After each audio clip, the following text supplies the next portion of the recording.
जय श्री वेंकटेश्वर स्वामी।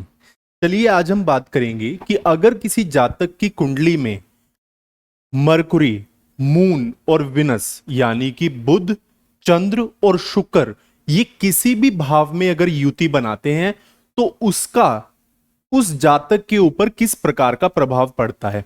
देखिए, मरकुरी क्या है, बुध क्या है, वाणी, हमारा कम्युनिकेशन, हमारी समझ, हम किस संवेदनशीलता से चीजों को हैंडल करते हैं, ये बुध है। चंद्र हमारा इंट्यूटिव बिहेवियर, हमारी सोच, या फिर आप कह सकते हैं हमारा इमोशनल स्केल, ये सारा कौन है? चंद्र है, मून। और विनस, शुक्र, लव, रोमांस, ब्यूटी, लग्जरी, ये सारा क्या है हमारा? ये सारा आता है हमारा शुक्र। अब यदि किसी जातक की कुंडली में बुध, जो कि वाणी का भी कारक है, आप कैसा बोलते हैं, कम्युनिकेशन कैसा है आपका, चंद्र जो काफी ज्यादा मतलब चंचल रहता है, जो इंट्यूटिव के बारे में बात करता है, इमोशनल बैलेंस के बारे में बात करता है, और शुक्र जो कि लग्जरी का कारक है, तो यदि ये तीनों किसी भी जातक की कुंडली में कहीं भी बैठेंगे तो उसको कुछ मिक्स्ड टाइप के रिजल्ट्स देगा। मैं ऐसा नहीं कह सकता कि ये डायरेक्टली आपको कोई ज्यादा पॉजिटिव या फिर नेगेटिव रिजल्ट्स देगा, आपको मिक्स्ड रिजल्ट्स मिलेंगे यहाँ पे। हालांकि जो शुक्र हैं वो दैत्य के गुरु हैं, आप जानते हैं, और चंद्र जो है वो एक एक शीतलता को भी रिफ्लेक्ट करता है। और जब हम बात करते हैं बुध की, वो सबके साथ न्यूट्रल है।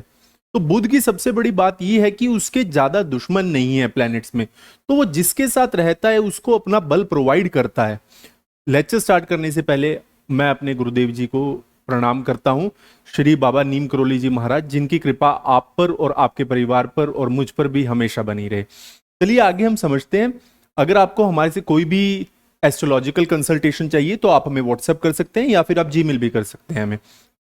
चलिए अब हम इसके इफेक्ट्स देखते हैं कि इसके कैसे इंपैक्ट्स रहेंगे। जैसा कि मैंने आपको ऑलरेडी बताया था कि आपको एक मिक्स्ड टाइप के रिजल्ट्स मिलेंगे। तो ऐसा इंसान क्या करेगा? Focus on creativity and hobbies, वो करेगा भी और उसे करना भी चाहिए क्योंकि बुध है। ओके, अब बुध बुद्धि के भी कारक है, तो ऐसे इंसान को क्रिएटिव काम शुरू करना चाहिए या फिर वो करता ही मिलेगा। और अपनी हॉबीज, कोशिश कीजिए कि आपकी हॉबीज ही आपका काम हो।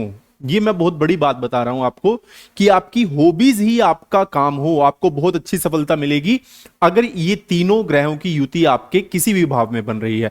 दूसरा, ऐसे लोग पैसे को अच्छे से संभाल लेते हैं, मैनेजमेंट बहुत अच्छी होती है, नॉलेज और स्किल बहुत अच्छा होता है, इनका शेयर भी करते हैं। इमेजिनेटिव माइंड, क्योंकि मैंने आपको बताया कि इमेजिनेटिव क्यों, क्योंकि बुध है और बुध के साथ चंद्र है।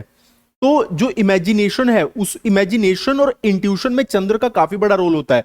ऑलरेडी मैंने आपको बताया hobby as work, good career progress, कि करियर इनका ठीक रहता है अगर ये ठीक तरीके से काम करे। जो इनकी कुंडली में काम दिए गए हैं, जो इनके अलग अलग भावों में बताए गए हैं, इनके छठे या फिर आप सातवें हाउस को देखेंगे या फिर आप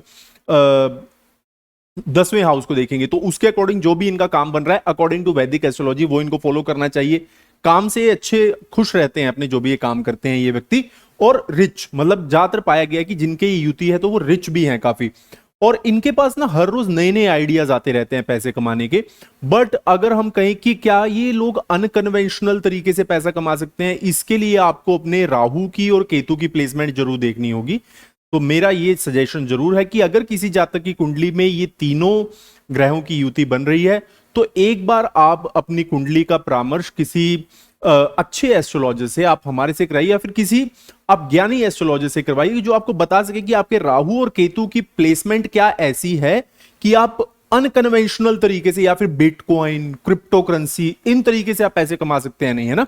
then after that good businessman, good in speculation, specially stocks. मैंने आपको बता दिया कि इसमें आप स्टॉक्स में आप पैसा कमा सकते हैं।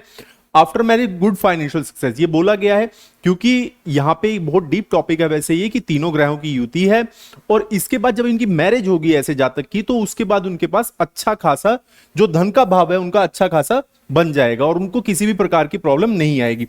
तो जब भी आप इस बात को देखें कि किसी भी जातक की कुंडली में युतियां बनती हैं, है ना, जैसे मैं कह रहा हूं कि यहां पे 3 ग्रहों की युति थी, किसी की जातक की कुंडली में 4 ग्रह भी बैठ सकते हैं।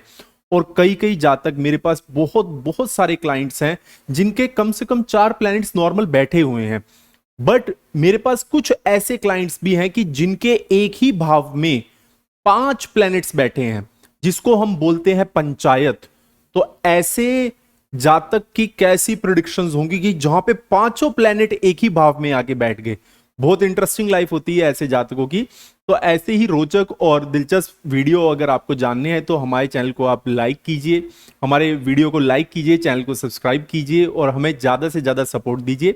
आगे हम इसके बारे में जरूर बात करेंगे कि पंचायत कैसी होती है कुंडली में। धन्यवाद।